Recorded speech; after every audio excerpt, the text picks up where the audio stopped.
Hello everyone, welcome to Technology Begins. In this video, we will see Week 5 programming assignment of NPTEL Programming Data Structure and Algorithm using Python course. So let's see programming assignment of Week 5 for this course.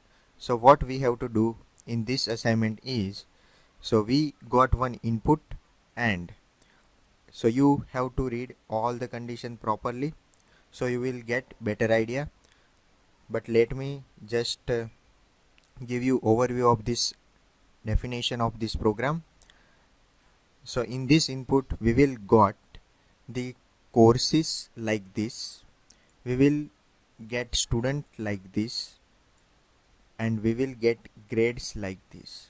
Okay, and we have to take all the details of that particular student like name, grade and course name from these inputs. Okay, we need to scrap it from this input, we can say like that.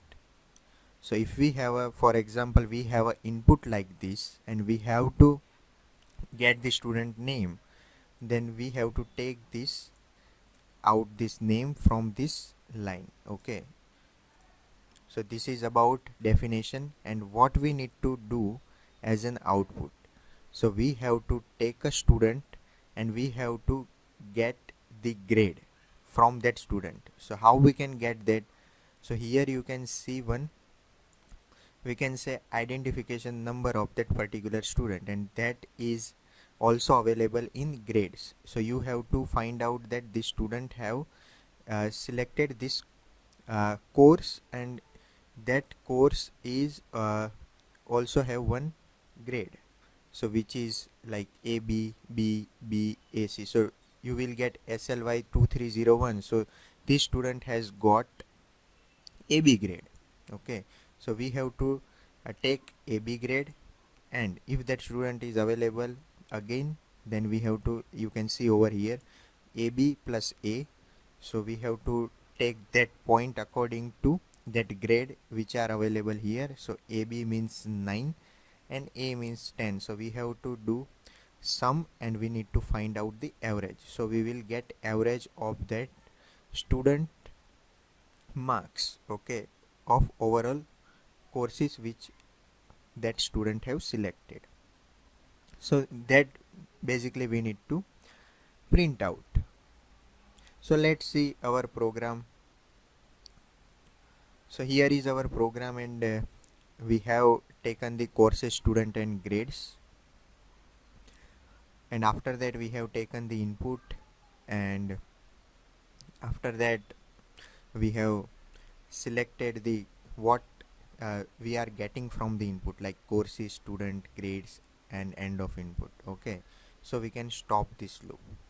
After that we have done the courses, students and grades from the input, we have separated out.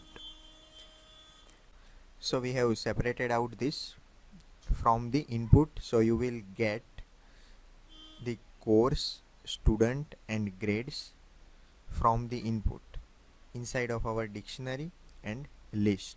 Okay, so we can easily find out the average for that particular student courses.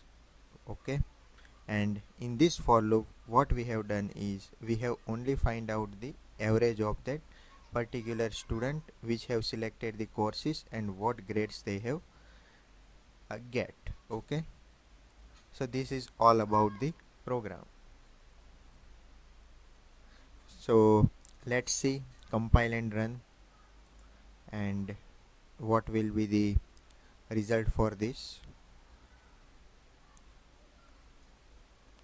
So you can see our test cases are passed, and let's submit this.